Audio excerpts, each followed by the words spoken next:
Johnny Rocket Launchpad. And now, here's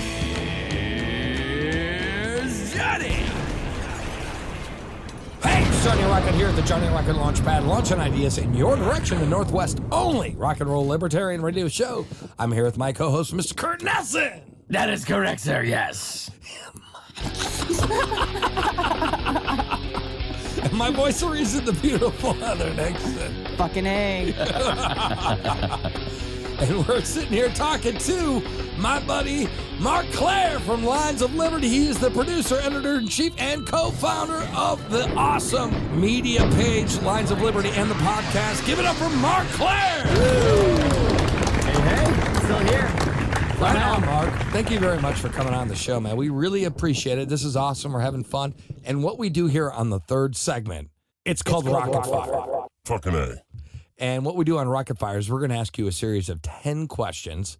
And if you're lucky, sometimes we throw in a bonus question. If you can answer these questions within 30 to 60 seconds, that'd be awesome. If you go Johnny over, will give you $100 out of his own pocket. I will if I send go you a over? ticket to L.A. I will fly you out to Los Angeles. All right, but you might need to cut me off because I can kind of be long-winded and ranty. We've never cut a guest off ever once in Not time. Oh once. boy, Not get once. ready. We so- tried, but we were unsuccessful. We've tried. Yeah, we've had a couple where it was like, if we could just, I just wanted to, Yeah. we just, oh, Screw wouldn't it, get just it. let him talk. They yeah, weren't- let him talk. Let him go. And I'm not going to like cut off like Kevin Gutzman or something. If he's giving like but- some but you world. Yeah, sure, he's a scholar and a professor and all that, but I'm just like a dude, so whatever.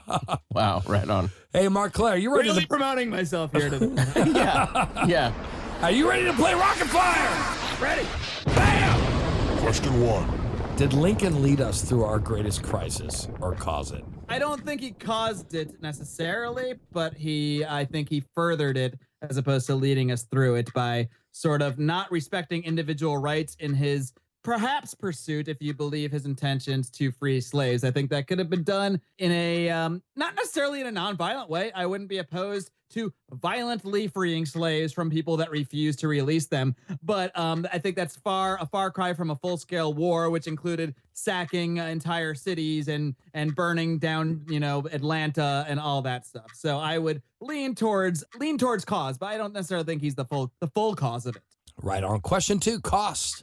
Network effects and regulations can cause problems for Bitcoin. Of the three, which do you see as the biggest problem? I think the biggest problem for Bitcoin is that I think I'm going to get in trouble for saying this. Go ahead. I kind of think it's a Ponzi scheme or not necessarily a scam that people that promote it are in on per se. I do think a lot of the early adopters are going to profit off it. And I think a lot of the late adopters are going to regret their decisions to put their money into Bitcoin. And I also think that the biggest thing that people promote about it, which is the anonymity, is what's really its downfall, because I think Ross Ulbricht and some others will tell you that it's not really anonymous. So I wouldn't say, I don't know if it's regulations that'll be its downfall, but I think over government oversight and the realization that it's not as anonymous as it's promoted to be are really going to be its downfall. Right on. Question 3. Where should we draw the line with government surveillance? At step 1, at whatever the first, at the beginning, wherever it starts. There's no reason whatsoever. Now, okay, I should be a little more nuanced. So, I like, guess. what I'll say is, but- like, should we have stopped at FISA? Well, even FISA is really just a secret court. I think you need a real court, a legitimate court. Okay. Not that to approve warrants, just like anything else. I don't think there should be a special exception for something just because they want to toss the national security or terrorism label upon it. Now, of course, I think if we're going to talk about government as in terms of something that is supposed to protect its citizens in terms of protecting individual rights and that sort of thing, then, prosecuting people for real crimes is part of that. Of course, if someone commits a terrorist Sure. act, that's a real crime. But we already have a system in place for prosecuting real crimes where a judge writes someone writes a warrant, a judge approves it, and, they go from there. And then that system should apply for every act, including something that just happens to be labeled a terrorist act. Question 4. That was Whoa, it's dramatic. It's I thought I might need to help you out there. Sorry. What would sorry. Thanks, Marc. Dick. I'm just spotting you over here, like we're lifting weights. Spot me, man.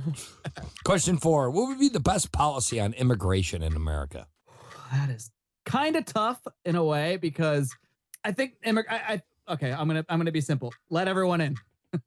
Okay. But I have no problem with a record of who those people are and some sort of method for, I just think it should be made as easy as possible, I guess is what I'm saying, because it does kind of miss the issue of property rights when we talk about immigration. Like a lot of people aren't talking about it in the context they should be. I think if someone wants to come and work on someone else's property, it shouldn't matter if they're from Mexico or Antarctica or Mars. They should be allowed to come here and do that and work with someone else. There shouldn't be a reason to sort of for a government to say you cannot do that. However, in our present situation today, so much of the land in America isn't really private property, it's government property. So you could argue that if the government is controlling a certain amount of property, they should sort of perform the function that a private property owner would. And I can see some arguments with that. I mean, I'm not saying if like 50 Mexican dudes like are walking across the border with like rocket launchers, we should say, well, Marc Clair said open borders, so let's not even stop them. I'm not saying there shouldn't be some reasonable thought put into the process, but overall, the process should be made as easy as possible for as many people as possible. There's no economic or moral reason to generally restrict immigration. Right on. Question 5. Do video games make people Violent. I don't think they make, like, I've played video games and I'm not violent, so I don't think that a video game per se can make someone violent. However, I mean, I'm not going to argue that if some kid is a little kooky and he sits in his mom's basement and plays Call of Duty for 3 weeks straight and never leaves, he might not have some issues that result from that. So, I mean, I certainly he's got to be off his fucking rocker to begin with. I think it could, help an already crazy person be more crazy or like, something like that. But in and of themselves, just floating out there in the world, I don't think people are, walking by the arcade and going, hey, what's that? Street Fighter? Hold on. I want to. All right. Not the video game's fault at that point, right? Exactly. It's not the video game's fault. I wouldn't blame the game, the inanimate object of the video game. All right, question 6. Do you believe that campaign finance and free speech are connected? Oh, man. It's that corporations are people thing, huh? Uh-huh. I do believe in general, people should be allowed to, exchange freely their money with whoever they want in whatever amounts they want. But I do want to address the campaign finance reform thing a little bit because I do think there is some legitimacy, not necessarily to the solution, but to the problem. Because there is no doubt that major corporations control our government. And I'm not necessarily opposed to the idea, considering the situation, of restraining the ways that they can influence government. Now, I don't agree with the campaign finance laws. I agree with people that sort of, think that the big fear is that it will restrain individuals more than it will even corporations. And why can't I give $10,000 to Rand Paul if I want to? I don't have that money. I'm not going to. But what if I wanted to? Why can't I do that? And I'm afraid that anything enacted to quote unquote restrain corporations will also restrain individuals. I mean, I want Peter Thiel and other libertarian-minded wealthy people to be able to fling their money around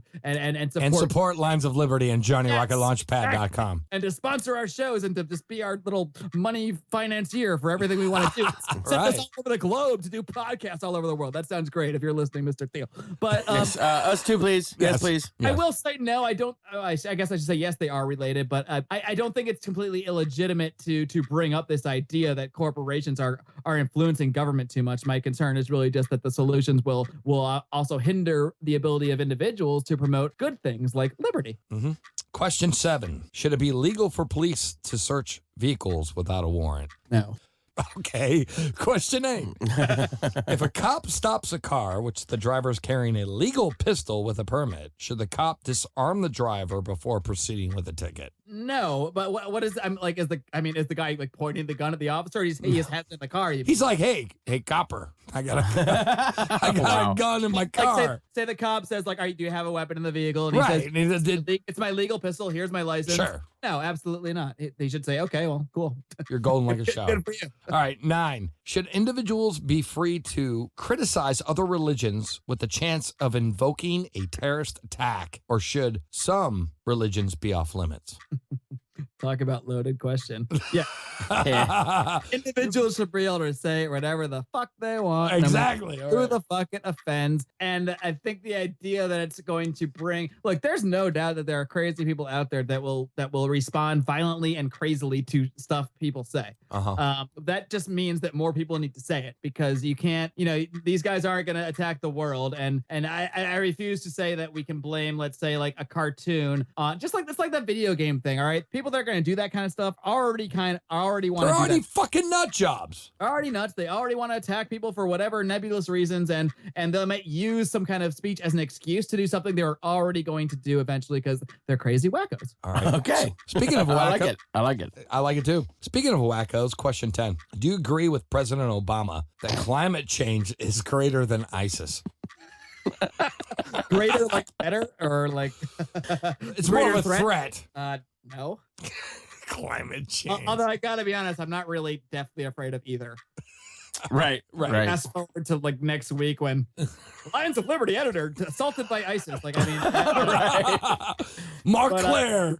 You can't say I wake up and- did give out your address earlier. Oh, you did. yeah. Maybe we should edit that out. Yeah. Probably that was actually my actual address. We probably should edit that out. All right. All right, I will. Note to self, Johnny. We change it got to a it. different address so that someone else gets all the attack. And question 11. Do you like Chick-fil-A? Oh my God, I love Chick-fil-A. So much. Yeah! Talked about this on our show, and Chick-fil-A is like my favorite fast food ever. Actually, I used to be really tough because there wasn't tough, like first world problems, anyone? right. It used to be the closest Chick-fil-A was like an hour and a half away, like way in like East LA. And now there's one a mile and a half from my house. So I've really been indulging myself lately. Uh-oh. So than it should. But yeah, Chick-fil-A is awesome. And I might not agree with the stance of the man who owns Chick-fil-A about his thoughts on gay marriage, but I also don't care because their chicken's delicious. Give it up for Marc Clair! Rocket fire! Bam! Hey, man, thank you very much. And you won a no prize. Yeah. You did really well. Thank you very much for that opportunity. I think Rocket Fire is fun, man. Had a And yeah, blast. they were kind of loaded questions, but I just think some of them are hilarious. You gotta toss some curveballs in there. I thought they're funny though. So some of them I was like, oh man, I was almost laughing saying them. So one of the things that you were talking to me about, man, we were talking about foreign policy, and I as a libertarian, this is a really tricky question because if there's one thing that libertarians I don't think necessarily agree upon, it's probably going to be foreign policy, and it's a tough one for us to talk about. But here we go. We're going to do it. What is your stance on foreign policy? Give us your overview, man. I'm glad you brought this up, Johnny, because this is a difficult issue, and this gives me a great opportunity to plug our website because our own John Odermatt, who I mentioned earlier, the author of Felony Friday, the co-host of the Felony Report with myself, he is taking upon a little journey here, writing a series of articles about liberty and foreign policy. And for those that think this sounds canned, we did not discuss this before the show, and I did not ask Johnny to team me up. No, I didn't. Not at all, actually. Full disclosure, although we might have, I don't know, but we didn't. We did not. And really the first thing that he addresses in this first part, it's something he identifies himself as formerly being, and it's something he calls it EFP libertarians, everything except foreign policy libertarians. And he thinks that he used to be one back when he met me we met in the late 90s, but in 2006 when we sort of re-met when he lived out here in California, and I started kind of talking about this Ron Paul guy, and I was talking about how I'm anti-war and I'm against the war in Iraq and everything they're trying to do, and he immediately thought, oh, this guy must be a Hillary Clinton supporter or a Barack Obama supporter. But then I said, no, I'm actually supporting this 80-year-old Republican named Ron Paul. And he was like, what? Wait a minute, hold on. It blew his brain because he was in that paradigm of The left, right. Exactly. So he couldn't comprehend how there could be such a thing as an anti-war Republican or anything like that. And then, but upon reflection, he realizes he was basically an EFP libertarian. He believed in personal freedom. He believed the government should stay out of your business. But once it comes to foreign policy, no, that's where he believed, no, you got to go out there and get those guys that want to kill us. And at the end of the day, it's because a lot of people believe the propaganda. And I'm not saying there aren't real threats in the universe. I'm not trying to be naive and acting like there's no danger in the world or anything. Of course there is. But the fact is, if you actually look at the reality of the United States foreign policy, how it's actually been played out, the U.S. government has not been going around on missions to defend individual rights all over the globe at all. The vast majority, or maybe all of our military missions in the last, at least since World War II and beyond, have been basically aggressive missions, have been about gaining resources or some sort of political maneuver or something like that. They're not about really, they might use humanitarianism as a guise, as a cover story, but it never really is at the end of the day the actual reason. And you can see that by the way they undertake military operations. They are based around, they'll go and bomb a whole city and take out power and take out water. Well, okay, pretty sure you're harming a lot of individuals when you do that, especially when we're looking at the Iraq War. When we're talking about war, there's not an actual target. It's not like a warrant when you have a name and you say this is a criminal criminal. A war is basically an assault on an entire populace. And maybe there are guilty people within that populace. I'm sure there are. I don't think that Saddam Hussein was some kind of great guy or anything. But I don't think the majority of the people we killed had anything to do with anything bad or anything evil. So I think that's what gets missed really in the execution of our foreign policy. But where I think libertarians often go wrong is they'll just sort of defend, they won't really conceptualize what a real good foreign policy could or should be. I mean, I'm totally in favor of self-defense. And if people form governments, those governments should be able to defend those people against any actual threats that come in. And I want to emphasize actual threats because so many of the supposed threats that are sort of put out there to us aren't real threats. They're cockamamie nonsense. I mean, a guy with a rocket launcher in Syria is not a legitimate threat to anyone in the United States. It's just not. It might be a legitimate threat to people in that region, and that's the kind of those are the people that should be dealing with those threats. Right.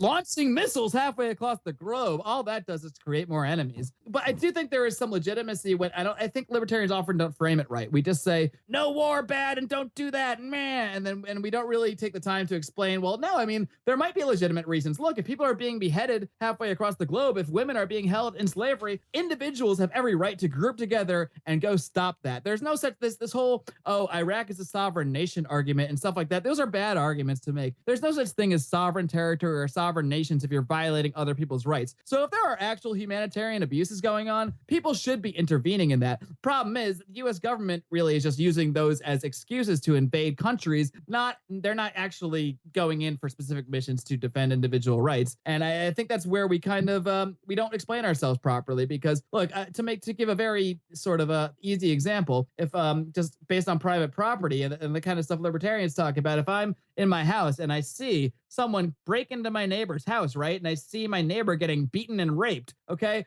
You might do something. I have every right to break in, quote unquote, to my neighbor's house and stop that action. I agree. And just because I'm going on someone else's property, invading a sovereign nation, and let's say someone didn't break into their house. Let's say that it's the husband's property and he's beating his wife. I can still break into the house and stop him from doing that because he is causing a violation on other people's rights. And if we expand that idea to foreign policy, I don't think there's any reason people couldn't say form voluntary armies to go stop human rights abuses across the globe.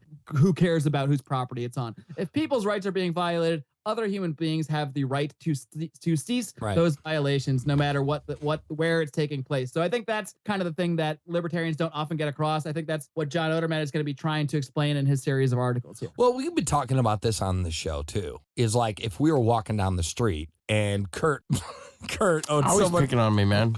All right, Heather owed someone money. Well, no, I can't use Heather because All right, go Why ahead. she's a not? girl. Why? She's a girl. Oh, don't be sexist. You know how that offends me. Yeah.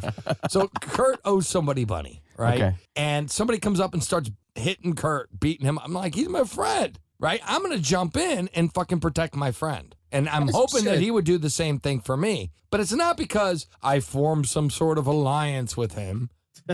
Right? I didn't form an alliance. Other than the fact that we're friends. We're friends. That's an alliance. Well, we're friends. But like, we didn't sign a contract. Even if you're not friends, I mean, if you just see an innocent person being assaulted. Absolutely. But I would jump in, and I think most human beings would interfere or try to break it up, at least try to break it up. Sure. And so the world is very similar to social behaviors of playground etiquette. You see someone get into a fight at the playground, you have the teacher come out, be like, motherfuckers, get away from each other. Same kind of thing. I wish I had teachers that talk like that. Me too. Yeah, I was in Chicago.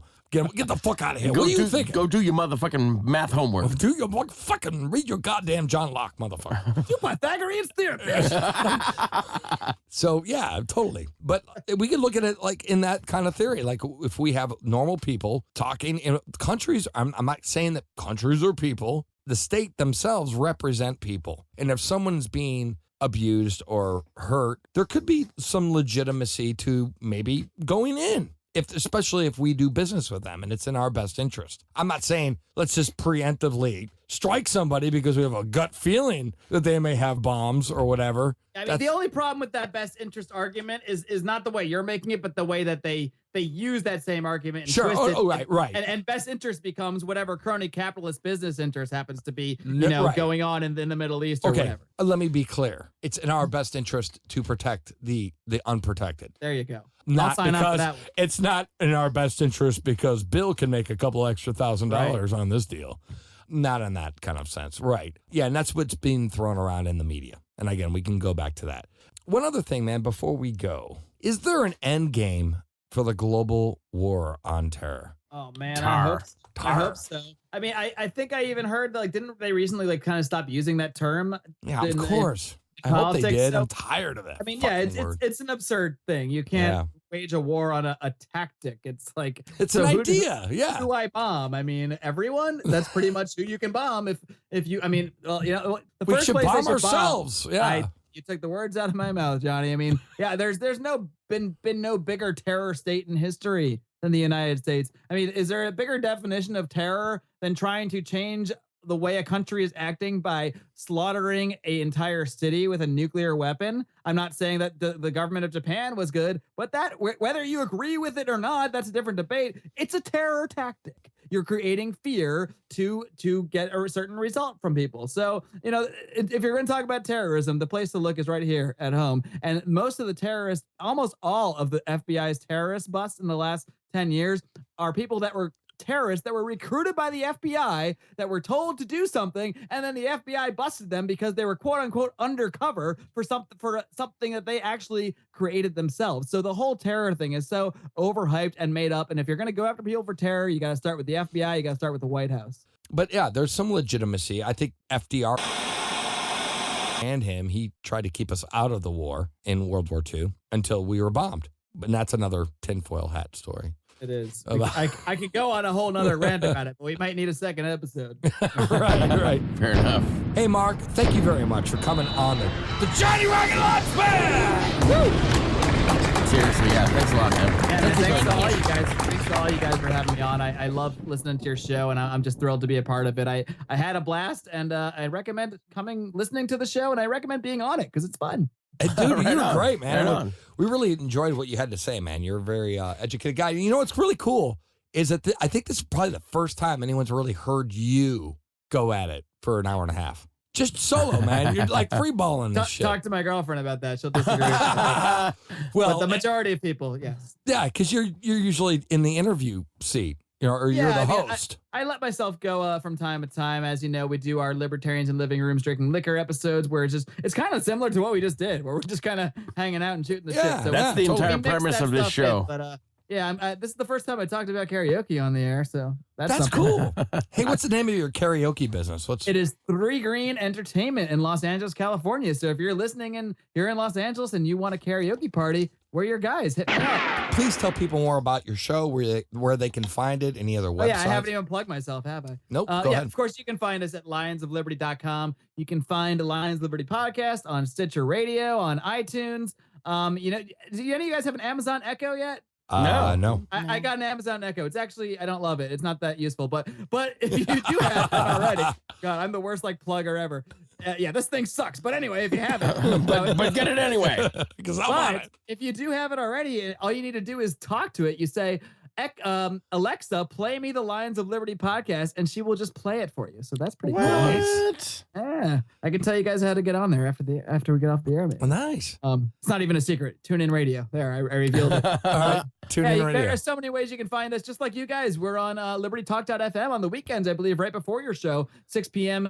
Eastern, Saturday and Sunday, right before the Johnny Rocket Launch Pad. And then we're also on Liberty Radio Network, LRN.FM throughout the week. So we're all over the place. If you can't find our show, you're not trying. Right on, Mark. Thank you very much. Give it up for Marc Clair!